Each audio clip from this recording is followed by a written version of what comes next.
ആധുനിക ഭാരതത്തിൻ്റെ ശില്പി ജവഹർലാൽ നെഹ്റു, ജവഹർലാൽ നെഹ്റുവിൻ്റെ ഇന്ത്യയുടെ ചരിത്രത്തിൽ നെഹ്റുവിൻ്റെ പ്രസക്തി, വട്ടമേശ ചർച്ചയുടെ രണ്ടാം ഭാഗം.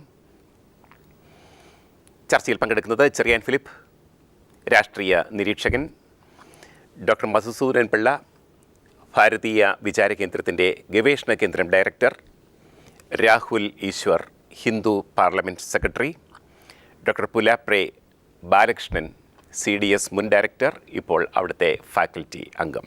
ചർച്ച തുടരുന്നു.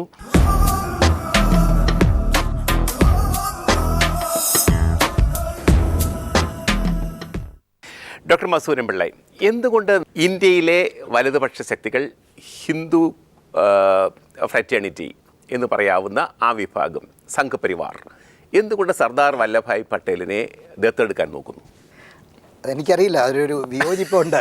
അങ്ങനെ ദത്തെടുക്കാൻ ശ്രമിക്കുന്നോ ഉണ്ടോ എന്നുള്ളത് ശരിയല്ലെന്നാണ് എനിക്ക് തോന്നുന്നത്. ഇന്ന് മോഡി ഇദ്ദേഹത്തിൻ്റെ പ്രതിമ അവിടെ ഗുജറാത്തിൽ സ്ഥാപിക്കുന്നു. ഇന്ത്യൻ രാഷ്ട്രീയത്തിൽ തമസ്കരിക്കപ്പെട്ട അതികായകന്മാരായിട്ടുള്ള അനവധി നേതാക്കളുണ്ടായിരിക്കുന്നു. അവരെ കൂടി നമസ്കരിക്കപ്പെടുന്ന എല്ലാവരെയും മോഡി ഏറ്റെടുക്കാൻ തീർച്ചയായിട്ടും. പക്ഷേ നെഹ്റുവും പട്ടേലും ആയിട്ട് നമ്മൾ കമ്പയർ ചെയ്യുമ്പോൾ പട്ടേലിന് നെഹ്റുവിനെ പോലെ തന്നെ അല്ലെങ്കിൽ കുറച്ചുകൂടി ഉയർന്ന രീതിയിൽ ഒരു രാഷ്ട്രതന്ത്രജ്ഞൻ എന്നുള്ള രീതിയിൽ ബഹുമതികളുണ്ട്. ഇപ്പം നേരത്തെ ഇദ്ദേഹം പറഞ്ഞു, അദ്ദേഹത്തിൻ്റെ തന്നെ ഒരു ലേഖനത്തിൽ ഞാൻ പറയാം, കഴിഞ്ഞ ദിവസം ഹിന്ദുവിൽ എഴുതി അദ്ദേഹം പറയും, നെഹ്റുവിൻ്റെ ഒരുപാട് നേട്ടങ്ങൾ പറയുന്നതോടൊപ്പം തന്നെ അദ്ദേഹം കോട്ടങ്ങൾ പറഞ്ഞിട്ടുള്ളത്. നെഹ്റുവിൻ്റെ പഞ്ചവത്സര പദ്ധതിയിൽ, ആദ്യത്തെ പഞ്ചവത്സര പദ്ധതിയിൽ അദ്ദേഹം ഹ്യൂമൻ റിസോഴ്സ് ഡെവലപ്മെൻറ്റിനെ പരിഗണിച്ചില്ല. എഡ്യൂക്കേഷനെ, പ്രത്യേകിച്ച് എഡ്യൂക്കേഷൻ്റെ വിഭാഗത്തിൽ കാര്യമായ പരിഗണന കൊടുത്തിട്ടില്ല എന്ന് പറയുന്നുണ്ട്. അതൊരു വലിയ സത്യമാണ്. അതുപോലെ തന്നെ അതുകൊണ്ടാണ് പിന്നീടുള്ള രണ്ടാം പഞ്ചവത്സര പദ്ധതിയിൽ നമ്മളുടെ ഗാന്ധിജിയുടെ ചിന്ത എന്ന് പറയുന്നത് എന്തായിരുന്നു? സ്വയം പര്യാപ്തമായ ഗ്രാമങ്ങളായിരിക്കണം ഭാരതത്തിൻ്റെ സാമ്പത്തിക നട്ടെല്ല് എന്നുള്ള ഒരു ചിന്തയായിരുന്നു സ്വയം പര്യാപ്ത ഗ്രാമം. നെഹ്റു പക്ഷേ നെഹ്റുവിൻ്റെ പഞ്ചവത്സര പദ്ധതിയും ഇന്ത്യൻ സ്റ്റാറ്റിസ്റ്റിക്കൽ ഇൻസ്റ്റിറ്റ്യൂട്ട് ഡയറക്ടറായിരുന്ന അദ്ദേഹത്തിൻ്റെ മഹൽനോബിസ് അദ്ദേഹവും അതുപോലെ ഫെൽഡ്മാൻ മോഡൽ, ഇത് രണ്ടും കൂടെ ചേർന്നിട്ടുള്ള, ചെറിയാൻ ഫിലിപ്പ് പറഞ്ഞ പോലെ അവിടെ നിന്ന് റഷ്യയിൽ നിന്ന് കടമെടുത്ത ഒരു പഞ്ചവത്സര പദ്ധതി ആണ് ഇവിടെ നടപ്പിലാക്കിയത്. അത് നമ്മൾക്കറിയാം, 1970 പോലും കോൺഗ്രസ്സിന് ഗരീബി അഠാവോ എന്നുള്ള മുദ്രാവാക്യവും പുലർത്തിക്കൊണ്ട് തെരഞ്ഞെടുപ്പിനെ നേരിടേണ്ടി വന്നു. എന്തിന്? കഴിഞ്ഞ ഇലക്ഷനിൽ പോലും കോൺഗ്രസിൻ്റെ പ്രധാന മുദ്രാവാക്യം പോവർട്ടി നിർമ്മാർജ്ജനം ചെയ്യുകയായിരുന്നു. ഇത്രയും നീണ്ട കാലം വ്യക്തമായ ധാരണകളോട് പുരോഗമനപരമായിട്ടൊരു ഭരണം കാഴ്ചവെക്കാൻ സാധിച്ചെങ്കിൽ ഇന്നും 30 കോടിയിലധികം ജനങ്ങൾ പട്ടിണിപ്പാവങ്ങളായിട്ട് ഭാരതത്തിൽ നിലനിൽക്കുന്നു എന്ന് പറഞ്ഞാൽ തന്നെ അതൊരു ഐറണിയാണ്. പിന്നെ അതേപോലെ അങ്ങനെ വരുമ്പോൾ ഇപ്പോഴത്തെ പ്രധാനമന്ത്രി പറയുന്നത് ഗുജറാത്തിലെ വലിയ ശ്രേഷ്ഠമായ ഭരണമെന്നാണ്. അങ്ങനെയാണെങ്കിൽ ഗുരുവായൂരിൽ ഒരു പട്ടിണി ഉണ്ടാവരുതല്ലോ, ഗുരുവായൂരിൽ ദാരിദ്ര്യം ഉണ്ടാവരുതല്ലോ, ഇല്ലായ്മ ഉണ്ടാവരുതല്ലോ. അവിടെ ഉണ്ടായ പുരോഗതി നമ്മൾക്ക് അവിടെ ചെന്ന് കാണുകയും അത് പഠിക്കുകയും ചെയ്താൽ നമ്മൾക്ക് മനസ്സിലാകും. കാരണം ഗുജറാത്ത് കേരളത്തിൻ്റെ അത്രയും പോലും അത് ഈ ഹ്യൂമൻ ഇൻഡെക്സിൻ്റെ കാര്യത്തിലാണ്. ഹ്യൂമൻ ഇൻഡെക്സ് ഡെവലപ്പ് ചെയ്ത് വരുന്നത് നമ്മൾ പറയുന്ന പോലെ ഒരു സുപ്രഭാതത്തിൽ പൊട്ടിമുളച്ച് വരുന്നതല്ല. It takes A long process. അത് നമുക്കെല്ലാവർക്കും അറിയാം. ഞാൻ മോഡിയുമായിട്ടുള്ള തർക്കത്തിലേക്കല്ല വരുന്നത്.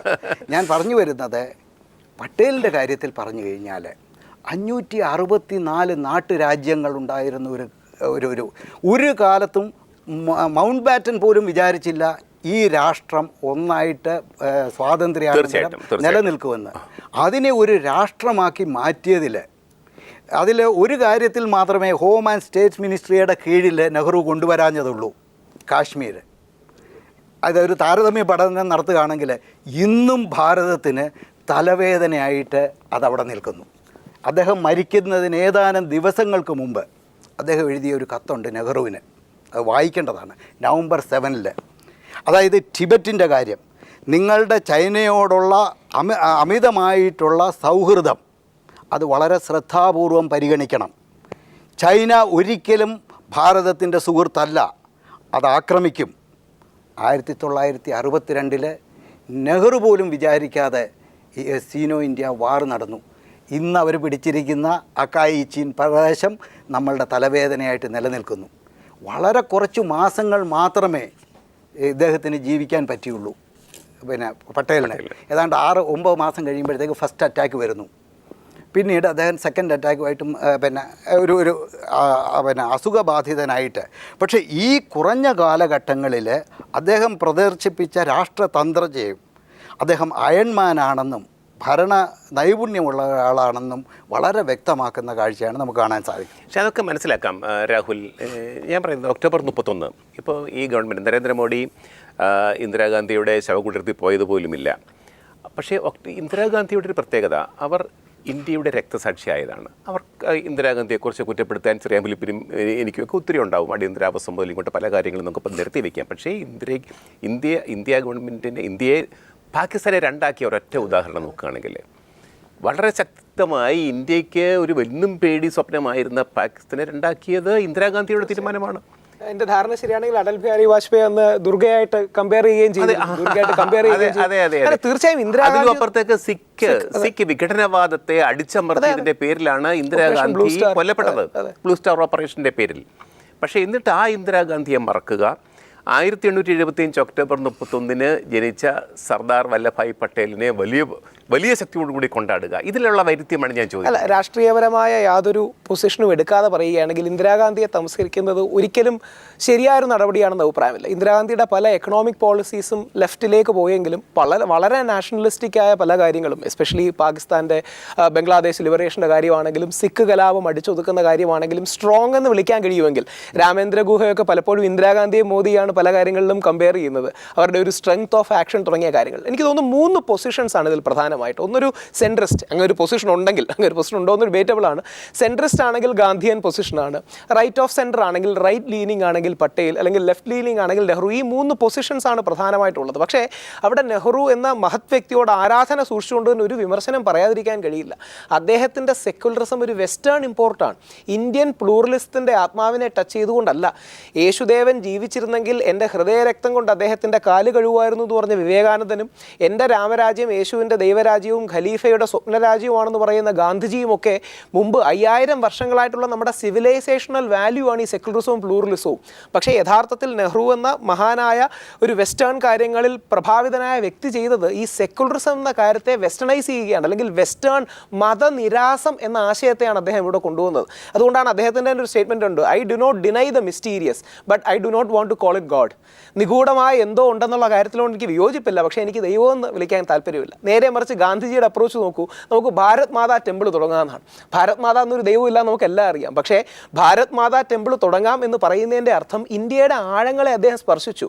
രാമരാജ്യം എന്ന് പറയുന്നത് ഒരിക്കലും ഒരു ഹിന്ദു രാജ്യമല്ല. രാമരാജ്യം എന്ന് പറയുന്നത് ഒരു ക്ഷേമരാജ്യം എന്ന ആശയത്തിൽ അദ്ദേഹം അടുത്തതിൽ തന്നെ പറയുന്നുണ്ട്, ഇത് സ്വർഗ്ഗരാജ്യം തന്നെയാണ്. എൻ്റെ പൂജാമുറിയിൽ ബൈബിളും ഖുറാനും ഇരിക്കുമ്പോൾ പൂജാമുറിയുടെ പവിത്രത ഗീതയോടും രാമായണത്തോടും ഒപ്പം ഇവ ഇരിക്കുമ്പോൾ അതിൻ്റെ പവിത്രത കൂടുമെന്ന് പറയുന്ന ഒരു ഇൻക്ലൂസീവ് പോസിറ്റീവ് സെക്യുലറിസം ആയിരുന്നു ഗാന്ധിജിയും വിവേകാനന്ദനും പട്ടേലും എല്ലാം കൊണ്ടുവന്നത്. ഇത് ഈ നെഹ്റു, ഞാൻ പറഞ്ഞതുപോലെ നെഹ്റു ആത്മീയതയ്ക്കപ്പുറത്ത് ഇന്ത്യൻ സമൂഹത്തിൻ്റെ വളരെ പൗരാണികമായ മതസങ്കല്പങ്ങൾക്ക് ആത്മീയതയ്ക്കും അപ്പുറത്തേക്ക് ഇന്ത്യ മഹാരാജ്യത്തെയും ജനങ്ങളെയും കൊണ്ടുപോകാൻ ശ്രമിച്ചു. പക്ഷേ അതിനുവേണ്ടി അദ്ദേഹം സ്വീകരിച്ച മാർഗം എന്ന് പറയുന്നത് സാമ്പത്തിക പുരോഗതിയാണ്. ഇന്ത്യക്ക് ശക്തമായൊരു സാമ്പത്തിക അടിത്തറ കൊടുക്കുക, അതിലൂടെ മതത്തെയോ ആത്മീയതയോ അതിനൊരു പ്രാധാന്യം കൊടുക്കാതിരിക്കുക, അതല്ലേ അദ്ദേഹം ശ്രദ്ധിച്ചത്? ഞാൻ പറയട്ടെ, ആദ്യം ഞാൻ രാവിലെ പറഞ്ഞതിനെ കുറച്ചൊരു I like to engage with that. എനിക്ക് തോന്നുന്നില്ല നെഹ്റുവിൻ്റെ സെക്യുലറിസത്തിൽ ഒരു തെറ്റുണ്ടായിരുന്നു എന്ന്. There is no contradiction between recognizing Indians are a religious people and keeping the state separate from religion. അതിലൊരു തെറ്റില്ല, അത് തന്നെയാണ് വേണ്ടതെന്ന് എൻ്റെ അഭിപ്രായം. But Nehru, I'd like to say 2 things. Nehru may have erred a little bit in rushing the Hindu Code Bill, but not revising Muslim personal law. അത് രണ്ടും ഒരുമിച്ച് ചെയ്യേണ്ടതായിരുന്നു. There is no question about that. പക്ഷേ Nehru was perfectly clear, and he was not an appeaser in any way. ഈ എന്താ 59-ലോ എനിക്കറിയില്ല, ഈ കോൺഗ്രസ് മുസ്ലിം ലീഗിൻ്റെ support എടുക്കുമ്പോൾ he had said, he told the Kerala Congress in Kerala, league ചത്ത കുതിരയാണ്, it's a dead horse. And ഇപ്പോഴത്തെ കോൺഗ്രസ്സുകാർ അതുപറ്റി നല്ലോണം they must think about that seriously before they think about celebrating Nehru when they appease communal groups in Kerala. Let me tell you that clearly. അപ്പോൾ Nehru secularism I agree with completely. There have been some mistakes എന്ന് പറയാം. The Hindu Code Bill should have been revised only with all personal law, and we should have had a uniform civil code. There is no question. But Nehru was not an appeaser, he was a true secularist. വേറെ ഒരു ചെറിയ കാര്യം കൂടി പറയണമെങ്കിൽ doctor Mansoor Pillai പറഞ്ഞേ, ഈ റഷ്യയിൽ നടന്നത് കുറച്ച് ഇവിടെയും എന്താ പറയുക, ഇവിടെയും പ്രാക്ടീസ് ചെയ്യുന്നത് തെറ്റാണോ? അതെനിക്ക് തോന്നുന്നില്ല.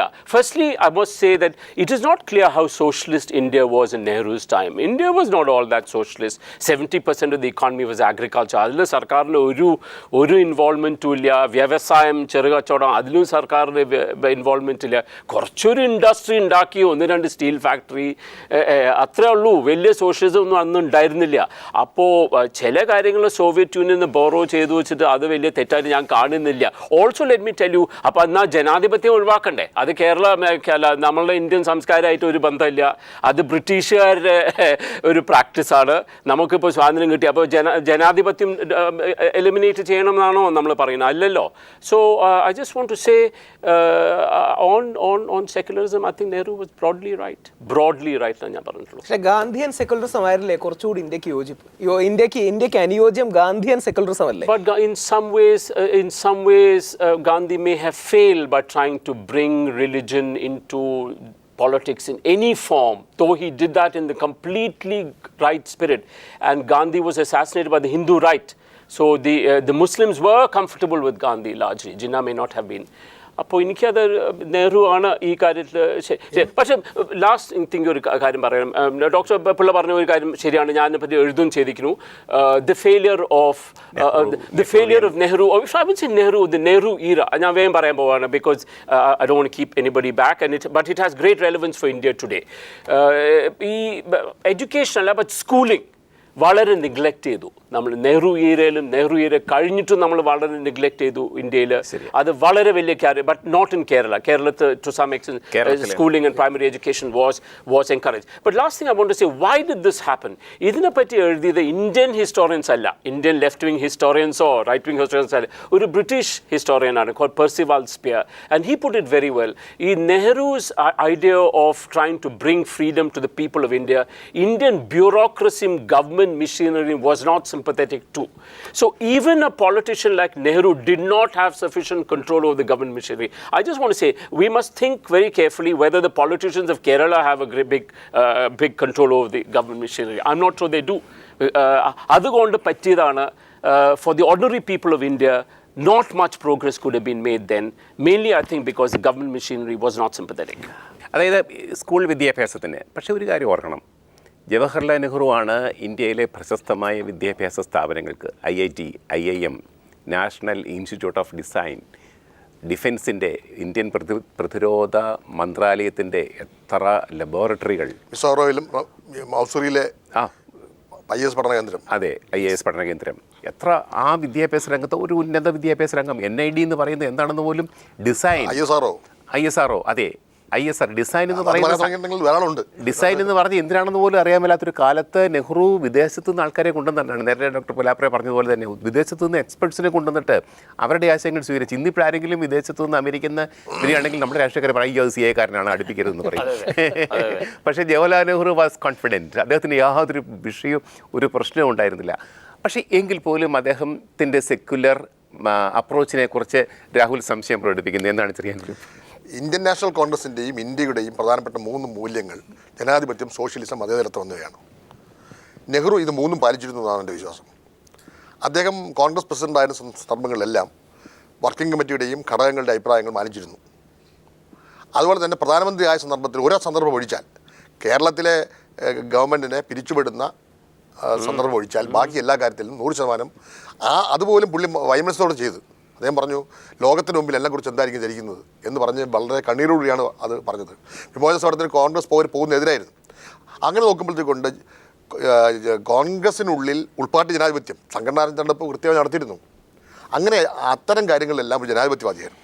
സോഷ്യലിസം എന്ന് പറഞ്ഞിട്ടുണ്ടെങ്കിൽ സമ്മിശ്ര സമ്പദ് വ്യവസ്ഥ, നേരത്തെ ശ്രീ ബാലൻ പറഞ്ഞതുപോലെ ഈ പറയുന്ന കാർഷികാധിഷ്ഠിതമായ ഒരു രാജ്യത്ത് എങ്കിൽ പോലും വ്യവസായങ്ങൾ, പ്രധാനപ്പെട്ട വ്യവസായങ്ങളെല്ലാം ഇന്നും ഇന്ത്യയുടെ ഭാഗമായി നിൽക്കുന്നത് എന്തുകൊണ്ടാണ്, രാജ്യത്തിൻ്റെ ഭാഗമായി നിൽക്കുന്നുണ്ട്? നെഹ്റുവിൻ്റെ പോളിസിയാണ്. സമ്മിശ്ര സമ്പദ് വ്യവസ്ഥയാണെങ്കിലും അന്ന് പൂർണ്ണമായ അർത്ഥത്തിൽ ഒരു സോഷ്യലിസ്റ്റിക് പാറ്റേൺ സൊസൈറ്റി ഉണ്ടായില്ലെങ്കിൽ പോലും ആ ഒരു അടിത്തറ ഇന്നും നിലനിൽക്കുന്നു. സെക്യുലറിസം എന്ന് പറഞ്ഞിട്ടുണ്ടെങ്കിൽ നെഹ്റുവിൻ്റെ സെക്യുലറിസം 100% ശരിയാണെന്നാണ് എൻ്റെ വിശ്വാസം. കാരണം ഇവിടെ എന്താ പ്രശ്നം? ഇന്നത്തെ രാഷ്ട്രീയത്തിൽ രാഷ്ട്രീയം മതവും കൂട്ടിക്കുഴയ്ക്കുന്നു. വോട്ട് ബാങ്ക് രാഷ്ട്രീയം നടക്കുന്നു, വർഗീയ പ്രീണനം നടത്തുന്നു, മതങ്ങളെ പ്രീണനം നടത്തുന്നു. ജവഹർലാൽ നെഹ്റു എന്ന വ്യക്തി ഒരിക്കൽ പോലും മതങ്ങളെ പ്രീണിപ്പിച്ചിട്ടില്ല. ഇന്ദിരാഗാന്ധി പ്രീണിപ്പിച്ചിട്ടുണ്ട്. അവസാന ഘട്ടത്തിൽ ഇപ്പോഴത്തേക്ക് രക്ഷയിലാവുന്നപ്പോൾ നമ്മുടെ ക്ഷേത്രങ്ങളിലും അമ്പലങ്ങളിലും പള്ളികളിലും ഒക്കെ പോയി പ്രാർത്ഥിക്കുന്ന കണ്ടു. അതിന് മുമ്പ് നെഹ്റുവിന് ഇന്ദിരാഗാന്ധി ഞാൻ കണ്ടിട്ടില്ല. അവസാന നിമിഷങ്ങളിൽ ഇന്ത്യയുടെ നവദ്വീപ ദേവാലയങ്ങൾ ബക്രാരങ്കൽ അടക്കട്ടും എന്നൊക്കെയാണ് പറഞ്ഞത്. അദ്ദേഹത്തെ സംബന്ധിച്ചിടത്തോളം ഒരു വ്യക്തമായ കാഴ്ചപ്പാട്, അദ്ദേഹം മതനിരാശ നടത്തിയിട്ടൊന്നുമില്ല. അദ്ദേഹം, എൻ്റെ അഭിപ്രായം, എനിക്ക് അതിനോട് യോജിപ്പില്ല. പക്ഷേ ഇന്ത്യയിലെ ജനങ്ങൾക്ക് വിശ്വസിക്കാനുള്ള സ്വാതന്ത്ര്യത്തെ അദ്ദേഹം ഒരിക്കൽ കഴിഞ്ഞിട്ടില്ല. ഒരു മതത്തെ നിന്ദിച്ചിട്ടില്ല. എല്ലാ മതത്തിനും സ്വാതന്ത്ര്യമുണ്ട്, എല്ലാവർക്കും അതിനുള്ള അവകാശമുണ്ട്. അവകാശം സ്ഥാപിക്കാൻ വേണ്ടി നിലകൊള്ളുന്ന വ്യക്തിയാണ് ഞാൻ. എവിടെയും ഉറക്കെ പറഞ്ഞ ആളാണ്.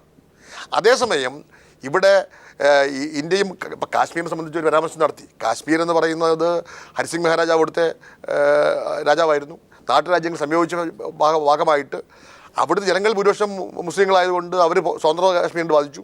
പാകിസ്ഥാനെ ഭാഗമാക്കുന്ന ജിന്ന ബാധിച്ചു. പക്ഷേ നെഹ്റുവിൻ്റെ പ്രതിരാജ്യമായിരുന്നു എന്നുള്ളതുകൊണ്ടാണ് അത് കാശ്മീർ കിട്ടിയത്. എങ്കിൽ പോലും കാശ്മീർ വന്നത് എങ്കിൽ പോലും നെഹ്റുവിനെ എടുത്ത നിലപാടിനെ നമുക്ക് ചോദ്യം ചെയ്യാൻ പറ്റുമോ? നെഹ്റു എന്നൊരു ഉറച്ച നിലപാടിലായിരുന്നെങ്കിൽ ഇന്ത്യ തല പോകില്ലായിരുന്നു. അപ്പോൾ മാത്രമല്ല, നമുക്കറിയാം ജിന്ന പറഞ്ഞതിനെ നെഹ്റു അംഗീകരിച്ചില്ല. ജിന്ന പറഞ്ഞത് പഞ്ചാബും ബംഗാളും ഒരുപോലെ വേണമെന്ന് പറഞ്ഞ് വെട്ടിപ്പിളരേണ്ടി വന്നു. പക്ഷേ എങ്കിൽ പോലും ആ വെട്ടിപ്പിളർന്നതിൻ്റെ ഭാഗമായിട്ടാണ് ബംഗാളിൻ്റെ ഒരു നല്ല ഭാഗം അപ്പുറത്ത് പോയത്, പഞ്ചാബിൻ്റെ അപ്പുറത്ത് ലാഹോർ ഉൾപ്പെടെ പോയത്. എങ്കിൽ പോലും നെഹ്റു ഒന്ന് കണ്ണടച്ചിരുന്നുവെങ്കിൽ ഈ രണ്ടും കൂടെ പോകുമായിരുന്നു. അപ്പം നെഹ്റു അവിടെ ഉറച്ച നിലപാട് സ്വീകരിച്ചിട്ടുണ്ട്. അതിൽ പട്ടേൽ നിലപാട് തന്നെയായിരുന്നു. നമ്മുടെ ഇന്ത്യൻ രാഷ്ട്രീയം, ഇന്ത്യൻ ദേശീയത എന്ന് തന്നെ പറയാം, ഇന്ത്യൻ ദേശീയത, ഇന്ത്യൻ രാഷ്ട്രീയം നെഹ്റു യുഗത്തിൽ നിന്ന് മോഡി യുഗത്തിലേക്ക് എത്തി നിൽക്കുമ്പോൾ ആ ട്രാൻസിഷൻ, അതിൻ്റെ ഒരു പ്രൊഫൈൽ എങ്ങനെയായിരിക്കും ഒരു സാമ്പത്തിക വിദഗ്ധൻ എന്ന നിലയിൽ താങ്കൾ കാണുക? മോദി പക്ഷത്തിലേക്ക് മാറിയത് എനിക്ക് തോന്നുന്നില്ല കേട്ടോ. മോദി പെർഫോം ചെയ്തില്ലെങ്കിൽ Modi will be voted out. അത്രേ ഉള്ളൂ. അപ്പോൾ ഡീപ് ചേഞ്ചസ് ഇൻ ഇന്ത്യ ഞാൻ വിചാരിച്ചു പ്രസംഗിച്ചു തുടങ്ങുന്നേ ഉള്ളൂ. അതെ. അപ്പോൾ സാഹചര്യം ഒരു പ്രത്യേകം ശ്രദ്ധിക്കേണ്ടതാണ്. നമ്മൾക്ക് ഒരു കാര്യവും തമസ്കരിക്കാനൊക്കില്ല. നമ്മളുടെ ഇൻഫർമേഷൻ കമ്മ്യൂണിക്കേഷൻ ടെക്നോളജിയുടെ ആ വ്യാപ്തി അത് മനസ്സിലാക്കിക്കൊണ്ട് വേണം ആര് തമസ്കരിച്ചാലും ആരതിനെ പൊക്കിക്കൊണ്ട് വന്നാലും ജനം ബോധവാന്മാരല്ല. അല്ല, ഞാൻ ചോദിക്കുന്നത് ഒരു സാമ്പത്തിക വിദഗ്ധൻ്റെ കാഴ്ചപ്പാടിൽ ഇപ്പോൾ നരേന്ദ്രമോദി ആദ്യം ചെയ്തത് പ്ലാനിംഗ് കമ്മീഷൻ വേണ്ടെന്ന് വെച്ചു. പ്ലാനിംഗ് കമ്മീഷൻ തുടങ്ങി വെച്ചത് ജവഹർലാൽ നെഹ്റുവാണ്. അദ്ദേഹത്തിൻ്റെ വിശാലമായ ഒരു കാഴ്ചപ്പാടിൽ ഒരു ടോട്ടൽ പെർസ്പെക്റ്റീവിൻ്റെ ഭാഗമായിട്ടുണ്ടായ ഒരു ചിന്തയിലാണ് പ്ലാനിംഗ് കമ്മീഷൻ്റെ വരവ്. അത് നരേന്ദ്രമോദി വേണ്ടെന്ന് വെച്ചപ്പോൾ നരേന്ദ്രമോദിയുടെ മനസ്സിൽ എന്തൊക്കെ ഉണ്ടെന്നുള്ളതാണ്. But it could be. ഞാൻ പറയട്ടെ, ഇത് most people will not see Nehru in that way. But I would like to say that Nehru വളരെ പ്രാക്ടിക്കലായിരുന്നു. Nehru was not very ideological. And a lot of the approach to the Indian economy in the 1950s was practical. Modi angana practical alla, even though he does some practical things. Modi is slightly attracted to the idea of big business. And I think there's a role for business, but I don't think the economy should be dominated by big business. ഒരു big business centric ആയിട്ട് മാത്രം economy മുന്നോട്ട് പോകാൻ പറ്റില്ല. അതെ. India is a very large country with people with very different levels of development. Most of them are farmers. Most of them are farmers. Most of them are poorly educated. അതിനോട് ഒരു attention വേണം. മോദിക്ക് ഒരു കഴിവുണ്ട്. He may be able to get the government machinery to work a little more effectively than the previous regime. But his vision, I think, is limited. Jawaharlal നെഹ്റുവിൽ നിന്ന് മോദി മാറ്റമെന്ന് പറയുന്നതിൽ പോലും അർത്ഥമില്ല. കാരണം മോഡി എന്ന് പറയുന്ന പ്രതിഭാസം വരാനുള്ള കാരണം നെഹ്റുവിനെ കോൺഗ്രസ് മറന്നതുകൊണ്ടാണ്. Of course. നെഹ്റുവിൻ്റെ ചിന്താഗതിയിൽ നിന്നും കോൺഗ്രസ് 91 മുതൽ തിരുപ്പതി സമ്മേളനം മുതൽ തന്നെ മാറി. അന്ന് മുതൽ തന്നെ അമേരിക്കയുടെ സാമ്പത്തിക രാജ്യമാണ്. ചേരിചേരാ നയം അവസാനിപ്പിച്ചു. മൻമോഹൻ സിംഗിൻ്റെ കാലഘട്ടത്തിൽ സ്വീകരിച്ച അതേ സാമ്പത്തിക നയം തന്നെയാണ് മോഡിയും സ്വീകരിക്കുന്നത്. അത് വ്യത്യാസമില്ല. പക്ഷേ ഇവിടെ എന്തുകൊണ്ട് മോഡി വന്നു? കോൺഗ്രസിൻ്റെ തകർച്ചയാണ്.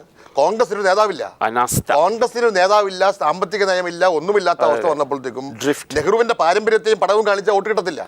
ആ വിടവിൽ മോഡിക്ക് കടന്നു വരാൻ പറ്റി. പക്ഷേ മോഡിയുടെ നയവും മോഡിയുടെ ചിന്താഗതിയും ഈ പോക്കും എന്ന് പറയുന്നത് ഇന്ത്യക്ക് ഗുണകരമാണെന്ന് അഭിപ്രായം എനിക്കില്ല. ഇന്നല്ലെങ്കിൽ നാളെ ഏതെങ്കിലും ഒരു അവസരത്തിൽ തലകുത്തി വീഴുമെന്ന് തർക്കമില്ല. ആ തലകുത്തി വീഴ്ചയിൽ നിന്ന് കോൺഗ്രസിന് കരുത്താർജിക്കാൻ കഴിയുന്ന നേതാവ് ഉണ്ടാകുമോ എന്ന് മാത്രമേ പ്രശ്നമുള്ളൂ. അതൊരു ലെഫ്റ്റ് ഓഫ് സെൻറ്റർ വ്യൂ ആണ്. പക്ഷേ എനിക്ക് തോന്നുന്നു ഇനിയും ഒരു റൈറ്റ് ഓഫ് സെൻറ്ററിൻ്റെ കാലഘട്ടമായിരിക്കും 10-15 വർഷമെങ്കിലും. അതെ, നമ്മൾ കാത്തിരുന്ന് കാണേണ്ടതാണ്. തീർച്ചയായും തുടക്കം വളരെ നല്ലതാണ്. മോഡിയുടെ ജനങ്ങൾക്ക് മുഴുവനും ഹോപ്പ് കൊടുത്തിട്ടുണ്ട്. അത് നന്നായി വരട്ടെ എന്നാണ് ഞാൻ ആശംസിക്കുന്നത്. മോഡിയുടെ പ്രസംഗം നല്ലതായിരുന്നു എന്നാണ് എൻ്റെ അഭിപ്രായം. പ്രായോഗിക ബുദ്ധിയും ഉണ്ട് എന്നാണ് എൻ്റെ അഭിപ്രായം. പ്രവൃത്തി കാത്തിരുന്ന് കാണാം. നമ്മളെ ചർച്ച മോഡിയെക്കുറിച്ചല്ല, ജവഹർലാൽ നെഹ്റുവിനെ കുറിച്ചായിരുന്നു. ജവഹർലാൽ നെഹ്റുവിൻ്റെ പ്രസക്തി, ആധുനിക ഭാരതത്തിൻ്റെ ശില്പി ജവഹർലാൽ നെഹ്റു ഇന്നിവിടെ, അദ്ദേഹത്തിൻ്റെ പേരിൻ്റെ ഭാവി എങ്ങോട്ടേക്കായിരിക്കും? വട്ടമേശ ചർച്ചയിൽ പങ്കെടുത്തത് ചെറിയാൻ ഫിലിപ്പ്, ഡോക്ടർ മധുസൂദനൻ പിള്ള, രാഹുൽ ഈശ്വർ, ഡോക്ടർ പുലാപ്രേ ബാലകൃഷ്ണൻ.